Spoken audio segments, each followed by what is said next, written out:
हमारी जिंदगी में कई ऐसे पल आते हैं जब हमें परेशानियों का सामना करना पड़ता है। कई लोग जीवन में संघर्ष करके आगे निकल जाते हैं और कई लोग अपने हालातों से हार मानकर खुद को जिंदगी के हवाले कर देते हैं। ऐसे में हमारी जिंदगी और हमारा खुद का कोई वजूद नहीं रहता।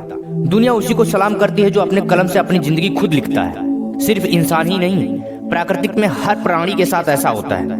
फिर भी हम कहते हैं कि हमारे साथ ही क्यों हुआ। आइए एक कहानी सुनाता हूँ। उम्मीद करता हूँ इस कहानी से आप बहुत कुछ सीखेंगे, तो इस कहानी को पूरा सुनना।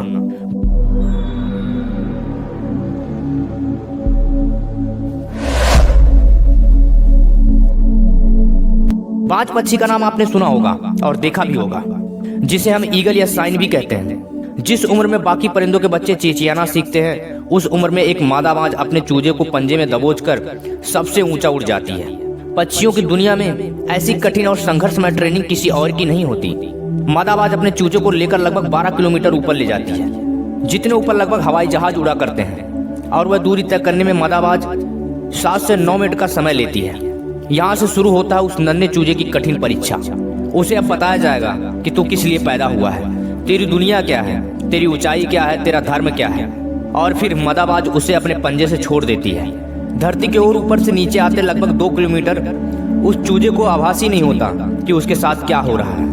7 किलोमीटर के अंतराल आने के बाद चूजे के पंख जो कंजाइन से जकड़े होते हैं वह खुलने लगते हैं। लगभग 9 किलोमीटर आने के बाद उसके पंख पूरे खुल जाते हैं। यह जीवन का पहला दौर होता है जब बाज का बच्चा पंख फड़फड़ाता है। अब धरती से लगभग 3000 मीटर दूर है, लेकिन अभी वह उड़ना नहीं सीखा है। अब धरती के बिल्कुल करीब आता है, जहाँ से वह देख सकता है अपने इलाके को।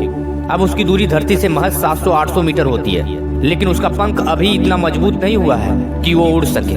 धरती से लगभग 400-500 मीटर दूरी पर उसे अब लगता है कि उसके जीवन के शायद अंतिम यात्रा है। फिर अचानक से एक पंजा उसे आकर अपनी गिरफ्त में ले लेता है और अपने पंखों के दरमियान समा लेता है।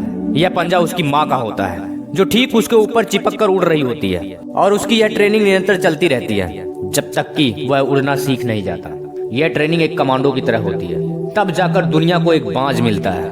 अपने से 10 गुना अधिक वजन वाले प्राणी का वो शिकार करता है। इसका संघर्ष यहीं समाप्त नहीं होता। बाज पक्षियों का राजा यूं ही नहीं कहलाता।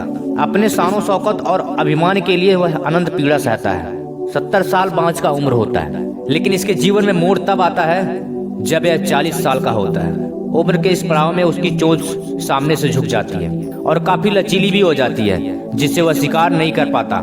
इसके पंख इतने भारी हो जाते हैं कि छाती से चिपक जाते हैं, जिससे उड़ने में तकलीफ होता है। इसके पैर जिससे यह झपट्टा मारता है, उसके नाखून टूट जाते हैं। अब इसके पास चुनाव होता है कि यह 40 साल के बाद मर जाए, क्योंकि उड़ नहीं सकता, शिकार नहीं कर सकता, पंख भारी हो गए हैं, उड़ने में दिक्कत है, शिकार पकड़ नहीं सकता क्योंकि पैर के नाखून खराब हो गए हैं और उसका चोंच भी खराब हो गए हैं। अब 40 साल की उम्र में बाज मरने का चुनाव कर सकता है, पर बाज ऐसा नहीं करता। उम्र के इस पड़ाव पर बाज अपने इलाके के सबसे ऊंची चोटी पे चला जाता है और अपने चोंच को पत्थर पे मार मार के लहूलुहान हो जाता है। बाज इस दौरान अनंत पीड़ा से तड़पता है, पर वह पीड़ा सहता है और अंत में अपने चोंच तोड़ देता है। यही कहानी उसके पैरों के नाखूनों की होती है। वह अपने नाखूनों को पत्थर पर रगड़ रगड़ कर उसे भी तोड़ देता है और बाद में बाज को अपनी तपस्या का फल मिलता है और प्राकृतिक माता उसे उसके चोंच और नाखून फिर से वरदान स्वरूप दे देती है। कहानी यही खत्म नहीं होती। अब बारी आती है उसके भारी पंखों की।